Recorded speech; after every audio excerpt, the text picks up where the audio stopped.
Back to Ukraine now. It has surprised the world, including Vladimir Putin, by slowing down the Russian advance.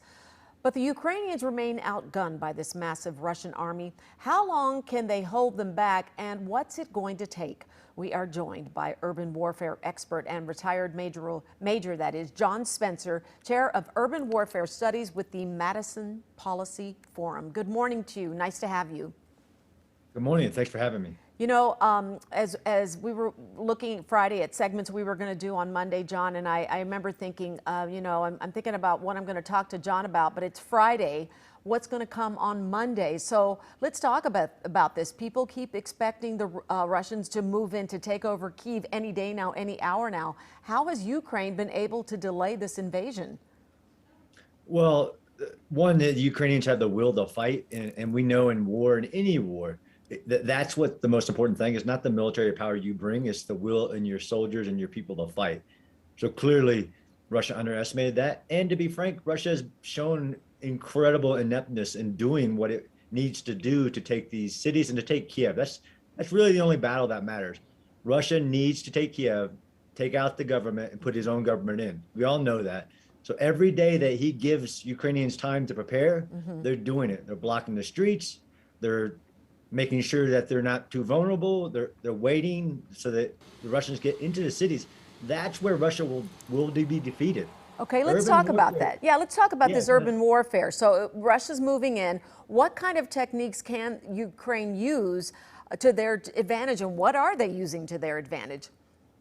Yeah, so first and foremost, of course, you want to defeat any Russians anywhere you can, and they're doing that. They're using these highly sophisticated weapons that luckily they had before the war, and we got to keep pumping them in there. The javelins, the stingers, these systems that will engage, you know, like a sitting convoy that's been sitting there 5 days. That's exactly what they need to do. But then they're preparing and blocking the cities. This is all about stopping the Russians from going where they need to. Yes, and they're picking them apart on the way there.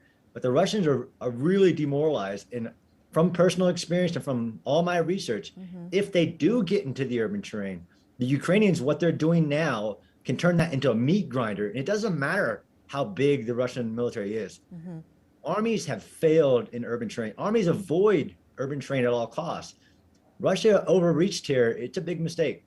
It's a big mistake, it looks like, and it's amazing how many days that they have been able to resist. You know, I looked at video early on. You saw people going out in the countryside and just even taking directional signs down so that when the Russian troops came in, they wouldn't be able to know exactly where they were going. So what you're telling me, John, is that urban warfare is a whole different animal because it can outbeat the guns.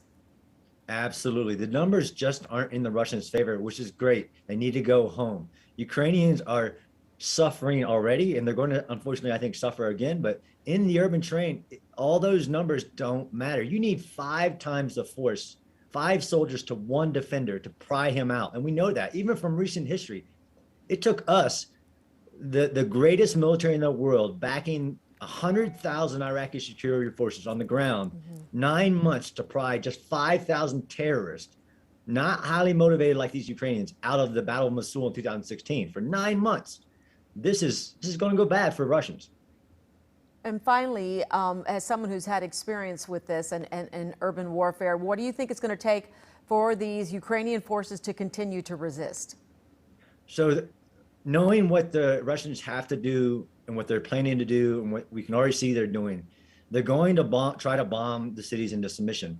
If anything, they're going to try to soften the cities before they even get there. The Russians have to have a plan to survive that bombing. And I'm talking like World War II or the Blitz of 1940 type of bombing that we unfortunately may see. And luckily, the world has changed. We can all now watch. Like you and I are watching this happen live.